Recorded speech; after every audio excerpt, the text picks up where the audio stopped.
बिस्मिल्लाहिर्रहमानिर्रहीम। अस्सलाम वालेकुम नाज़रीन, आप यूट्यूब चैनल देख रहे हैं। मैं इमरान खान हूं। ये अपने गौर से सुनना है वीलॉग। मैं बार बार कह रहा हूं कि पाकिस्तान की मिलिट्री एस्टेब्लिशमेंट के पास इमरान खान वो आखिरी मौका है जिसके जरिए से आप पाकिस्तानियों को राजी कर सकते हैं। मैं ये नहीं कह रहा कि उसके साथ डील कर लें जाके, मैं ये कह रहा हूं कि इमरान खान आपके पास आखिरी मौका है जो आपको इज्जत के साथ आपकी बैरकों में वापस भेज सकता है, क्योंकि इसके बाद लोग किसी और की ये वाली बात नहीं सुनेंगे कि मुल्क भी मेरा और फौज भी मेरी। ये इमरान खान की हद तक लोग सुन रहे हैं और बर्दाश्त कर रहे हैं। मैं देखता हूं ना, लोगों से मिलता हूं, लोगों का रिएक्शन देखता हूं। ओवरसीज पाकिस्तानी जो नगमे गाया करते थे हर वक्त, जो बड़े जज्बाती होते थे, वो अपने मुंह से कहते हैं जनाब हमको मिलिट्री एस्टेब्लिशमेंट के खिलाफ एक लफ्ज नहीं सुन सकते थे, और आज वो लोग खुद चढ़ चढ़ के बोलते हैं। उन्हें समझाना पड़ता है कि यार इजी हो जाओ, क्या हो गया? वो कहते हैं नहीं, सवाल ही पैदा नहीं होता, इन्होंने बेड़ा गर्क कर दिया मुल्क का। तो इमरान खान वो आखिरी उम्मीद है एस्टेब्लिशमेंट के पास जो एस्टेब्लिशमेंट को इज्जत के साथ बैरकों में वापस भेज सकती है। अदरवाइज फिर उसके बाद ये नहीं होना। और आपने जो जो हरबे आज तक इस्तेमाल किए हैं, इससे पहले कभी नहीं हुए ना, इतने ही और कर लें। 27 तरमीमें आ गई है ना, 27 और ले आए अगले 2 साल के अंदर। आप 54 तरमीमें भी कर लेंगे ना, मसला आपका हल नहीं होना। मसला आपका तभी हल होगा जब पाकिस्तान की अवाम मुतमईन हो जाएगी, और वो अब मुतमईन नहीं होने वाली जब तक कि वो आपको एक मरतबा पूरी शिकस्त नहीं देती। एस्टेब्लिशमेंट को पाकिस्तान की आवाम से हारना पड़ेगा, वरना ये लड़ाई चलती रहेगी जितनी मर्जी लंबा आप इसको घसीट लें, अल्टीमेटली एक दिन लोग आपको हरा देंगे। पाकिस्तान तहरीक इंसाफ के पास एक ही जगह पे ताकत है, और वही अवामी मैंडेट की हुकूमत है, खैबर पख्तूनख्वा हुकूमत। वजीर आला सुहेल अफरीदी के ऊपर सारे टाउट एक साथ छोड़ दिए गए।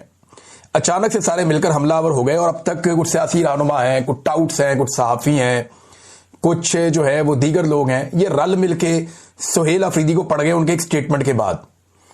ये सारा कुछ क्यों हो रहा है, मैं आपको वो हकीकत बताऊंगा जो आप सुनेंगे तो आपको समझ आएगी कि एक्चुअली बात यही है। अब इसमें सुहेल अफरीदी काफी अरसे दिन के काबू नहीं आ रहा, और ये शख्स जानता है कि दुखती रग कहां पे है, मुझे किस जगह पे हिट करना है। ये शख्स इतना जानता है। देखिए, 5 मरतबा ये बंदा गया अपने लीडर को मिलने के लिए अडयाला जेल में, क्योंकि मैंडेट उसका है। खैबर पख्तूनख्वा के अवाम तो जानते नहीं सुहेल अफरीदी को, ना वो जानते हैं गंडापुर को, ना वो जानते हैं जुनैद अकबर को, वो तो जानते हैं जनाब इमरान खान को। उन्होंने वोट दिया इमरान खान को, और इन सारों को कहा कि तुम्हारी ड्यूटी इमरान खान को जेल से बाहर निकालना है, बाकी हमें तुमसे कुछ नहीं चाहिए। ये हुआ था इलेक्शन। अब ये बंदा जाके अपने लीडर को मिलना चाहता है, उससे विजन लेना चाहता है कि जनाब आपका मैंडेट है, बताएं सूबा कैसे चलाना है। 5 मरतबा वो आदमी अपने सूबे से निकलता है, अदालती अहकामात साथ लेता है। खुले अदालती अहकामात के बावजूद उस शख्स की उसके लीडर से मुलाकात नहीं करवाई जाती, बल्कि एक SHO लेवल का आदमी उसे वहां पर रोक लेता है, और रोक के उसको हर मरतबा बेइज्जत करके वापस भेज देते हैं। अब ये तो सबको मंजूर है, लेकिन सुहेल अफरीदी ने जब कुछ चीजें बताई तो वो उन्हें मंजूर नहीं है। देखिए, हुआ यह कि खैबर पख्तूनख्वा में ना बहुत सारे मिलिट्री ऑपरेशंस हुए हैं। ये जितने भी मिलिट्री ऑपरेशंस होते हैं ना, इनके अंदर बहुत सारी ऐसी चीजें होती हैं जिनसे हमेशा हर मिलिट्री जान छुड़ाना चाहती है। जब भी आप कहीं पे मिलिट्री ऑपरेशन करेंगे, जितनी मर्जी अच्छी फौज हो, वो कोई ना कोई गांधा जरूर मारेगी। ये बलूचिस्तान में हुआ, बलूचिस्तान के लोगों को आज भी शिकवा है। इसी तरह खैबर पख्तूनख्वा में जब ऑपरेशन हुए हैं तो वहां पे लोगों को बेशुमार शिकायत है, और बहुत सारी मैं जानता हूं, लेकिन हम इसके ऊपर बात नहीं करते। देखिए, जितने भी सियासतदान होते हैं ना, या जो अलीट के लोग होते हैं, जो हुकूमतों के अंदर आते हैं, उनके बहुत बड़े बड़े स्टेक होते हैं सिस्टम के अंदर। उन स्टेक्स की वजह से वो लोग बहुत सारी बातें पी जाते हैं, या बहुत सारी बातें जो करने की होती हैं वो नहीं करते। वो ये कहते हैं कि यार ये बातें करेंगे तो मामला खराब हो जाएगा, मेरा ये वाला स्टेक है ये खराब हो जाएगा, मेरी हुकूमत खराब हो जाएगी, मेरे ताल्लुकात एस्टेब्लिशमेंट से खराब हो जाएंगे। लेकिन अजीब बात यह है कि ये जो वजीर आला है खैबर पख्तूनख्वा का, इसके स्टेक्स बाहर नहीं है, इक्तदार में भी नहीं है अभी तक। इसका जो वाइड स्टेक है, जो बहुत बड़ा है, वो अडयाला जेल के अंदर बंद है। और ये है मिडिल क्लास आदमी, इसको इस बात का पता है कि ये सारी जिंदगी भी एड़ियां रगड़ता, एस्टेब्लिशमेंट की भी गुलामी कर लेता, तो ये कभी वजीर आला खैबर पख्तूनख्वा नहीं बन सकता था। इमरान खान के साथ वफादारी निभाई है, उसके नजरिए के साथ खड़ा हुआ है, तो ये वजीर आला खैबर पख्तूनख्वा बन गया है।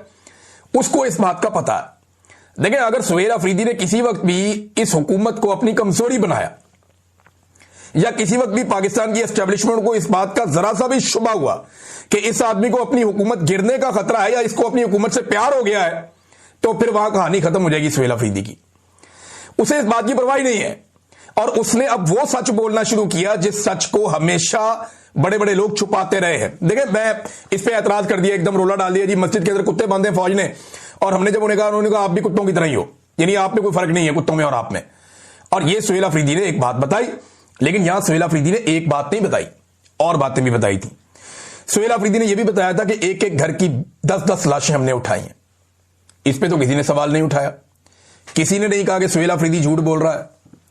सुहेल अफरीदी ने एक और मुतालबा भी किया था कि मेरा मुतालबा है कि बॉर्डर पर तैनात तमाम लोगों के असासे पब्लिक किए जाएं, ताकि हकीकत सबके सामने वाज़ेह हो जाए कि वहां से ये लोग अंधाधुंध पैसा बना रहे हैं, सिक्योरिटी फोर्सेस के लोग।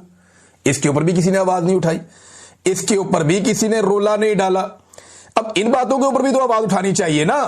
बेगुनाहों की अमवात का भी उसने जिक्र किया, उसके ऊपर किसी ने बात ही नहीं की। सारे के सारे आगे मस्जिद वाली बात पे।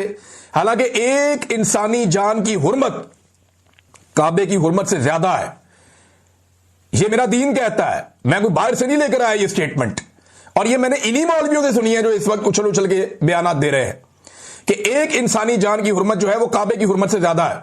तो आप एक मस्जिद की बात करते हैं, यानी यहां पे आप मस्जिद की बात करते हैं। ओवर रिएक्ट कर रहा है सिस्टम। ये सिस्टम बहाना ढूंढ रहा है कि कहां पे हम सुहेल अफरीदी को दीवार के साथ लगाएं या एक कदम पीछे हटाएं। कहते हैं कि इमरान खान ने पूरे सिस्टम और आसिम मुनीर को इतनी बुरी तरह हराया कि हर वक्त वो खेल के रूल्स चेंज करने में लगे होते हैं। यानी इमरान खान ने इनकी माती मार दी है।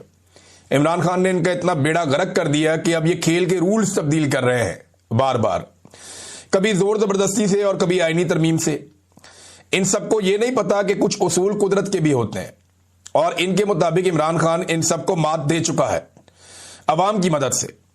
अब वो लोग आगे जो कुछ भी करें, पहले अपनी मायूसी, महरूमी और नाकामी लोगों को दिखाएंगे, और फिर ताकत दिखाने के बावजूद और ज्यादा रुसवा होंगे, क्योंकि इससे कुछ हासिल नहीं होगा, उल्टा पाकिस्तान को नुकसान पहुंचेगा और लोग और शिद्दत से इनके खिलाफ हो जाएंगे। ये साइकिल 3 साल से चलाकर अपना दिवालिया निकाल लिया है इन्होंने। ये जो काम करते हैं, कल मैंने आपको बताया ना, चंद काम आपको बताए थे मैंने, 1-2 दर्जन काम बताए थे जो इन्होंने किए, कि बस ये आखिरी काम अगर हमने कर लिया ना, बस फिर सारा कुछ कंट्रोल में आ जाएगा। इमरान खान को किसी तरह जेल में डाल देना, सब ठीक हो जाएगा। ये जनाब इमरान रियाज को अगवा कर लेते हैं, गायब करके बंद कर देते हैं, सब ठीक हो जाएगा।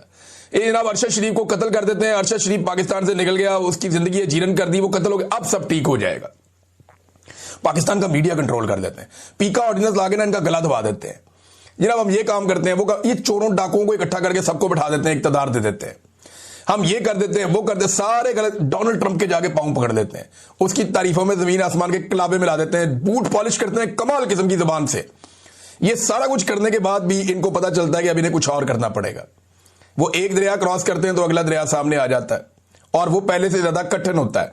कर लो 27वीं आईनी तरमीम पास, लग पता जाएगा आपको इसके बाद जो चैलेंजेस आपके सामने आएंगे, आपको अंदाजा भी नहीं है, क्योंकि बदनीयती के अंदर से कभी भी बेहतरी नहीं निकल सकती।